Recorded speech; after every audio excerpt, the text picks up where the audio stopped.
ಎಲ್ರಿಗೂ ನಮಸ್ಕಾರ. ನಮ್ಮ ಯೂಟ್ಯೂಬ್ ಚಾನಲ್ಗೆ ನಿಮ್ಮೆಲ್ಲರಿಗೂ ಸ್ವಾಗತ. ನಾವು ಇಂದು ಜೂಮ್ ಆ್ಯಪ್ನಲ್ಲಿ ಲಿಂಕ್ ಯಾವ ರೀತಿ ರೆಡಿ ಮಾಡಬೇಕು ಅಂತ ನೋಡೋಣ. ಬನ್ನಿ, ನಿಮ್ಮ ಹತ್ರ ಜೂಮ್ ಆ್ಯಪ್ ಇದ್ದರೆ ಅದರ ಮೇಲೆ ಟ್ಯಾಬ್ ಮಾಡಿ. ನಂತರ ಈ ರೀತಿ ಬರುತ್ತೆ ಸ್ಕ್ರೀನ್. ನೆಕ್ಸ್ಟ್ ಮೇಲೆ ಮೀಟಿಂಗ್ಸ್ ಅಂತ ಇದೆ, ಅದ್ರ ಕೆಳಗೆ ನ್ಯೂ ಮೀಟಿಂಗ್, ಜಾಯಿನ್, ಶೆಡ್ಯೂಲ್ ಮತ್ತು ಶೇರ್ ಸ್ಕ್ರೀನ್ ಅಂತ ಇದೆ. ನೀವು ಶೆಡ್ಯೂಲ್ ಮೇಲೆ ಕ್ಲಿಕ್ ಮಾಡಬೇಕು. ಶೆಡ್ಯೂಲ್ ಮೇಲೆ ಕ್ಲಿಕ್ ಮಾಡಿದ್ರೆ ಮಾತ್ರ ನಿಮಗೆ ಜೂಮ್ ಆ್ಯಪ್ನಲ್ಲಿ ಲಿಂಕ್ ರೆಡಿ ಮಾಡೋಕ್ಕೆ ಆಗುತ್ತೆ. ಇವಾಗ ಶೆಡ್ಯೂಲ್ ಮೇಲೆ ಕ್ಲಿಕ್ ಮಾಡಿ. ಶೆಡ್ಯೂಲ್ ಮೇಲೆ ಕ್ಲಿಕ್ ಮಾಡಿದ ನಂತರ ಈ ರೀತಿ ಬರುತ್ತೆ. ಮೊದಲು ಡೇಟ್ ಹಾಕಿ. ನಿಮಗೆ ಯಾವ ಡೇಟಿಗೆ ಲಿಂಕನ್ನು ಸೆಂಡ್ ಮಾಡೋದಿದೆ ಆ ಡೇಟು ಹಾಕಬೇಕು. ನನಗೆ ಇವತ್ತೇ ಸೆಂಡ್ ಮಾಡೋದಿದೆ, ಆ ಸಲಕ್ಕೆ ನಾನು ಇವತ್ತಿಂದೇ ಡೇಟು ಇದೆ. ನಂತರ ಕೆಳಗಡೆ ನೋಡಿ ಫ್ರಾಮ್ ಅಂತ ಇದೆ, ಅಂದರೆ ನೀವು ಎಷ್ಟು ಗಂಟೆಗೆ ಮೀಟಿಂಗ್ನ ನಡೆಸಬೇಕು ಅಂತ ಇದ್ದೀರಾ ಆ ಟೈಮ್ನ ಹಾಕಬೇಕು. ನಾನು 8 ಗಂಟೆಗೆ ಹಾಕ್ತೀನಿ. ಬೆಳಗ್ಗೆನ ಅಥವಾ ಸಂಜೆ ಅಂತ ಕೇಳ್ತಾ ಇದೆ, AM PM. ನಾನು PM ಮೇಲೆ ಕ್ಲಿಕ್ ಮಾಡ್ತೀನಿ. ನೆಕ್ಸ್ಟ್ ಕೆಳಗಡೆ ಸೆಟ್ ಅಂತ ಕ್ಲಿಕ್ ಮಾಡ್ತೀನಿ. ನಾಟ್ ನೌ ಅಂತ ಮಾಡಬೇಕು. ನೆಕ್ಸ್ಟ್ ನೋಡಿ 2 ಅಂತ ಇದೆ, ಅಂದರೆ ಜೂಮ್ ಲಿಂಕ್ ಕೇವಲ 30 ನಿಮಿಷ ಅಥವಾ 40 ನಿಮಿಷದ ಮಾತ್ರ ಇರುತ್ತೆ. ನಾನು ಆದ ಕಾರಣ 8 ಗಂಟೆಯಿಂದ 8:40 ನಿಮಿಷದವರೆಗೆ ಮಾಡ್ಕೋತಾ ಇದ್ದೀನಿ. ಇವಾಗ ಆಗಿದೆ ನೋಡಿರಿ, 8:40 ನಿಮಿಷ.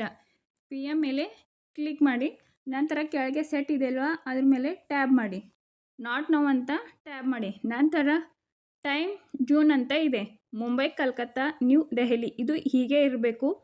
ರಿಪೀಟ್ ಅಂತ ಇದೆ, ನೆವರ್ ಮೇಲೆ ನೆವರ್ ಇರಬೇಕು. ಅಟೆಂಡೀನ್ಸ್ ಅಂತ ಇದೆ ಅಲ್ಲವಾ, ಅದು ನನ್ ಅಂತ ಇರಬೇಕು. ಅನೇಬಲ್ ಕಂಟಿನ್ಯೂವಸ್ ಮೀಟಿಂಗ್ ಚಾಟ್ ಅಂತ ಇದೆ ಅಲ್ವಾ, ಇದು ಆನ್ ಆಗಿರಬೇಕು. ಸೆಕ್ಯೂರಿಟಿ ಅಂತ ಇದೆ ಅಲ್ವಾ, ಇದರಲ್ಲಿ ಕೆಳಗಡೆ ಇದೆ ರಿಕ್ವೈರ್ಡ್ ಮೀಟಿಂಗ್ ಪಾಸ್ ಕೋಡ್ ಅಂತ, ಇದು ಆನ್ ಆಗಿ ಇರಬೇಕು. ಕೆಳಗಡೆ ಪಾಸ್ ಕೋಡ್ ಇದೆ ಅಲ್ವಾ, ಅದು ತಾನಾಗೇ ಬರುತ್ತೆ. ನೆಕ್ಸ್ಟ್ ಆಪ್ಷನ್ ನೋಡಿ, ಇಲ್ಲಿ ಅನೇಬಲ್ ವೇಟಿಂಗ್ ರೂಮ್ ಅಂತ. ಇದರಲ್ಲಿ ಏನು ಕೊಟ್ಟಿದ್ದಾರೆ ನೋಡಿ, only user admitted by the hoist can join the meeting. ಅಂದರೆ ಯಾರು ಮೀಟಿಂಗ್ನ ಲಿಂಕ್ ಸೆಂಡ್ ಮಾಡಿದ್ದಾರೆ ಅವ್ರಿಗಿಂತ ಮುಂಚೆ ಯಾರಾದರೂ ಜಾಯಿನ್ ಆಗ್ಬೋದಾ ಅಂತ ಕೇಳ್ತಾ ಇದೆ. ಇದು ಆಫ್ ಆಗಿ ಇಡಬೇಕು. ಅಂದರೆ ನಿಮ್ಮ ಸೆಂಡ್ ಮಾಡಿದ್ದವ್ರಿಗಿಂತ ಲಿಂಕ್ ಯಾರು ರೆಡಿ ಮಾಡಿದಾರಲ್ವ ಅವ್ರಿಗಿಂತ ಮುಂಚೆ ಯಾರಾದರೂ ಜಾಯಿನ್ ಆಗ್ಬೋದು ಅಂತ ಇದೆ ಇದು.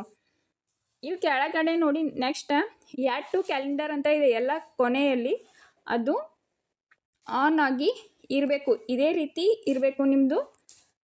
ನೆಕ್ಸ್ಟ್ ಇದೆಲ್ಲ ಆದ ನಂತರ ಮೇಲೆ ಡನ್ ಅಂತ ಇದೆ ನೋಡಿ, ಡನ್ ಮೇಲೆ ಕ್ಲಿಕ್ ಮಾಡಿ. ನಂತರ ಸೇವ್ ಮಾಡಿ. ಇದು ನಿಮ್ಮ ಮೇಲ್ಗೆ ಹೋಗುತ್ತೆ. ಮೇಲ್ಗೆ ಹೋಗಿದ ನಂತರ ಇಲ್ಲಿ ನಿಮ್ಮ ಹೆಸರು ಬರುತ್ತೆ, ಅದ್ರ ಮೇಲೆ ಡಬಲ್ ಕ್ಲಿಕ್ ಮಾಡಿ.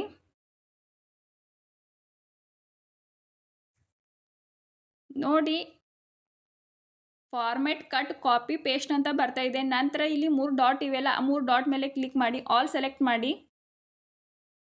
ಆಲ್ ಸೆಲೆಕ್ಟ್ ಮಾಡಿದ ನಂತರ ಈ ರೀತಿ ಲಿಂಕ್ ರೆಡಿ ಆಗಿರೋದನ್ನು ಸೆಲೆಕ್ಟ್ ಮಾಡ್ಕೊತೆ. ನೆಕ್ಸ್ಟ್ ಇದನ್ನು ಕಾಪಿ ಮಾಡಬೇಕಂದ್ರೆ ಎಲ್ಲಾದರೂ ಡಬಲ್ ಕ್ಲಿಕ್ ಮಾಡಿ. ನಂತರ ಇದು ಮೇಲೆ ಮತ್ತೆ ಬಂದಿದೆ ನೋಡ್ರಿ ಫಾರ್ಮೆಟ್, ಕಟ್, ಕಾಪಿ, ಪೇಸ್ಟ್. ಇಲ್ಲಿ ಕಾಪಿ ಮೇಲೆ ಟ್ಯಾಬ್ ಮಾಡಬೇಕು. ನಂತರ ಇಲ್ಲಿ ಕೆಳಗಡೆ ನಿಮ್ಮದು ಲಿಂಕ್ ರೆಡಿ ಆಗಿರೋದು ಕಾಪಿ ಆಗಿದೆ ಕಾಣಿಸ್ತಾ ಇದೆ ನೋಡಿ. ಇದೇ ರೀತಿ ಜೂಮ್ ಆ್ಯಪ್ನಲ್ಲಿ ಲಿಂಕ್ ರೆಡಿ ಮಾಡೋದು ಆಗಿರುತ್ತೆ. ಮತ್ತೆ ಮುಂದಿನ ವಿಡಿಯೋದಲ್ಲಿ ಸಿಗೋಣ. ನಮ್ಮ ವಿಡಿಯೋಗೆ ಲೈಕ್ ಮಾಡಿ, ಶೇರ್ ಮಾಡಿ, ಸಬ್ಸ್ಕ್ರೈಬ್ ಮಾಡಿ. ಧನ್ಯವಾದಗಳು. ಥ್ಯಾಂಕ್ಸ್.